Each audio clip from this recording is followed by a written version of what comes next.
हाय, आज आपण राजमा कसा करायचा ते बघणार आहे। त्यासाठी राजमा ओव्हरनाईट सोक करून घ्यायचा आहे, त्यानंतर तो आपल्याला कुकरमध्ये शिजवून घ्यायचा आहे।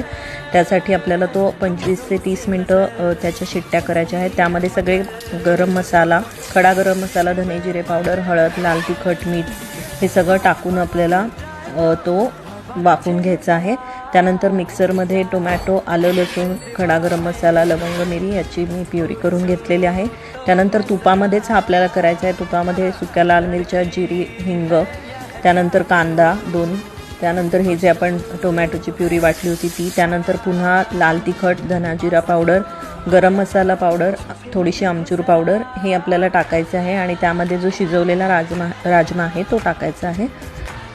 त्यानंतर पुन्हा वरून आपल्याला तडका द्यायचा आहे।